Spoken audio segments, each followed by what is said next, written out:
I quit Spotify for Tidal, and it's not just because the audio quality is better. Last fall, I decided to quit Spotify, and after checking out several different streaming services like Deezer and Qobuz, I decided to go with Tidal. I got some feedback on my video on Qobuz that people wanted to hear more about why I decided to leave Spotify, so I wanted to go over that a bit first.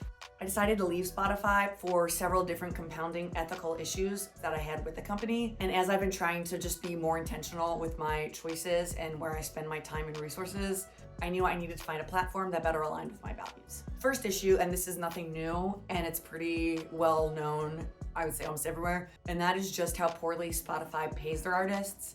They are one of the worst streaming platforms when it comes to how much they give back to the artists that they're making money from. Granted, all the platforms pretty much could do to pay more, but they are extremely bad in terms of what they pay. More recently though, it's come out that the CEO of Spotify has invested over $500,000 in weapons defense startup. It's also come to light that they not only have full AI created content on their platform, but they're actually pushing it on users without giving them any heads up that what they're listening to is fake. And the last straw for me was when Spotify started playing ICE commercials, trying to help with recruitment.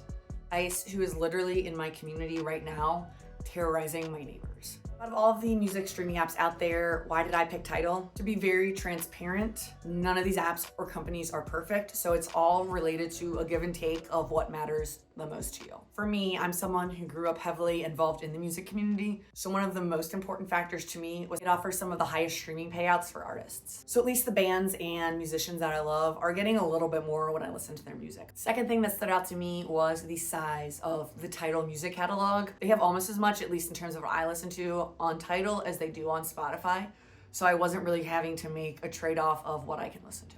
Tidal has a very similar catalog to Spotify. Sure, there are a few like really deep cuts that may not be on Tidal, but honestly, I still have all those that I listen to just as like MP3 files on my computer, so I can still listen to them. But to a degree, that was also an issue that I had with Spotify, was that they're missing the deep cuts, and I honestly wouldn't expect any streaming platform to have a lot of those. I would say 9.5 times out of 10, if there's a song on Spotify, it's also on Tidal. Third reason I went with Tidal is that its platform is just extremely intuitive and very clear UX. Honestly, at this point, most of the streaming platforms have pretty similar design. Fourth reason has to do with AI, and I will be upfront. I was seeing kind of conflicting takes and views on Tidal and AI when I was doing research, so I'm not sure it's completely known how they incorporate or watch out for AI content. But at the very least, I will say none of the Tidal playlists have tried to feed me AI slop, which is definitely more than I can say about Spotify.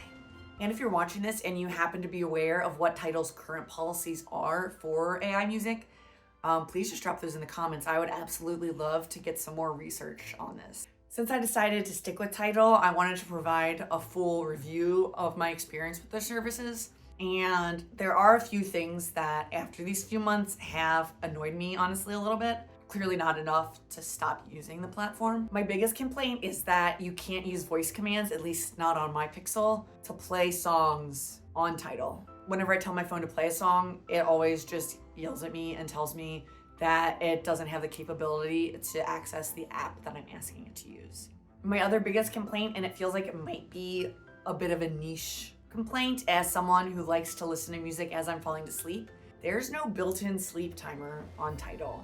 Would have just been a basic feature on music apps, but not on this one.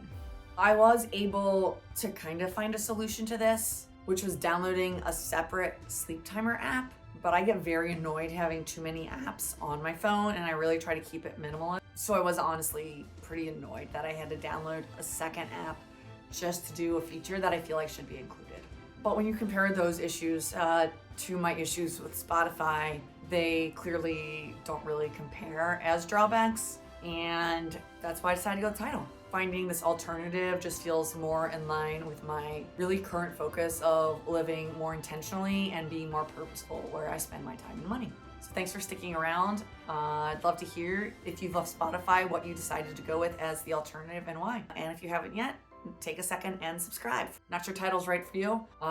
Totally get it. Again, it's all about finding what works best for you in place of Spotify. Maybe you'll be interested in Qobuz, which I also enjoyed and made a video about.